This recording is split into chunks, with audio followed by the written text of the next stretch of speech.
The Mediterranean sun warmed the decks of the MS Achille Lauro as it sailed along the Egyptian coastline. Passengers from around the world were enjoying their dream vacation, seeking escape from the everyday. Laughter echoed from the pool, and the ship felt like a floating city of luxury. Many passengers were older, like Leon and Marilyn Klinghoffer from New York, celebrating their anniversary. Leon, in a wheelchair, loved to travel with his wife. The ship had docked in Alexandria, Egypt, and most passengers went ashore for a day trip. A smaller group stayed on board, enjoying a quiet day, unaware that a deadly plan was about to unfold. Their dream vacation was about to become a nightmare. The Achille Lauro was about to make history for all the wrong reasons.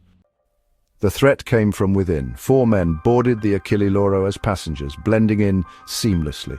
Their bags held not souvenirs, but weapons. AK-47s and grenades. They belonged to the Palestine Liberation Front, led by Abu Abbas. Their original plan was to attack Israel, but fate intervened. A cabin steward surprised them while they cleaned their weapons. Their cover blown, the plan changed instantly. The ship itself became the target. The element of surprise was lost, but they still had the guns. Most passengers were ashore. The ship was lightly crewed. This was their window. They decided to seize control of the Achille Lauro. The vessel of pleasure would become a weapon of fear. The plan shifted from a land attack to a hostage crisis at sea. The few remaining passengers and crew were about to face terror. The hijackers moved quickly, knowing time was short. They mapped the ship, learned routines, and waited for the right moment. Their patience was about to pay off. In survival, adaptability is key. For these men, improvisation would define their mission. The trap was set. The Achille Lauro was about to be transformed. The world would soon learn its name. The hijackers' actions would echo far beyond the Mediterranean. The ship's fate, and that of everyone on board, was sealed. The nightmare was about to begin. No one on board could have imagined what was coming. The calm before the storm was over. Chaos erupted in the ship's dining room. 4 armed commandos burst in, firing into the ceiling, shattering the illusion of safety. Passengers and crew froze in shock as the hijackers herded everyone together. The terrorists stormed the upper decks, dragging people into the main lounge. Captain Gerardo de Rosa realized his ship was under attack. The terrorists stormed the bridge before he could send a distress signal. With a gun to his head, he was forced to turn the ship out to sea. In minutes, the hijackers had captured a floating city. The Achille Lauro was now a ghost ship under terrorist command.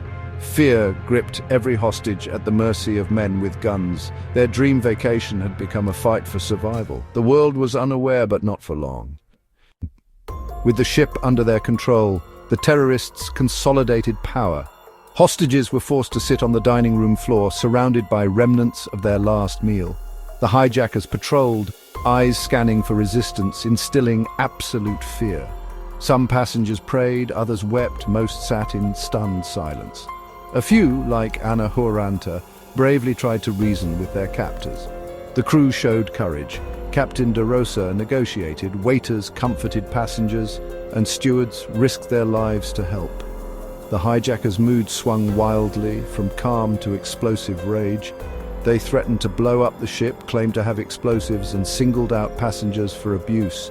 Psychological terror became their weapon. The hostages tried to stay invisible, surviving minute by minute. The constant fear was exhausting, wearing everyone down. The Achille Lauro was adrift, a floating prison. The world was beginning to take notice. The hijackers' unpredictability made every moment dangerous. The crew's quiet heroism kept hope alive. The hostages clung to survival, waiting for a miracle. The ship's isolation made rescue seem impossible. The hijackers' demands would soon reach the outside world. The ordeal was far from over. The Mediterranean, once a place of dreams, had become a nightmare. The hostages' only goal, to make it through another hour. The Achille Lauro drifted, its fate uncertain. The world was about to be drawn into the crisis. The terror at sea was just beginning. Survival was now the only priority. The hijackers made their demands: release 50 Palestinian prisoners or hostages would die. The world was watching. Italy, the US, and Israel scrambled to respond. Israel refused to negotiate. The US considered military action. The ship became a pawn in a deadly diplomatic game. The hijackers ordered the Achille Lauro to Syria, hoping for support. After a tense journey, Syria refused them entry. The terrorists, desperate and humiliated, turned back toward Egypt. Their deadline passed and their fury grew. They needed to prove they were serious. The mood on the ship darkened. The hostages sensed the shift threats were no longer just words. The world braced for tragedy. The hijackers' desperation made them more dangerous. The crisis had reached a breaking point. The Achille Lauro was trapped at sea with no safe harbor. The hostages' fear deepened as hope faded. The world's leaders faced impossible choices. The hijackers prepared to make a brutal statement. The next act would shock the world. The Achille Lauro's ordeal was about to turn deadly. The hostages' fate hung in the balance. The world waited for news. The crisis was about to reach its darkest hour. Blood would soon be spilled. The terrorists needed to make an example. They chose Leon Klinghoffer, an American, a Jew, and the most vulnerable hostage. He was separated from his wife Marilyn, who pleaded for his life. The hijackers wheeled Leon to the ship's side.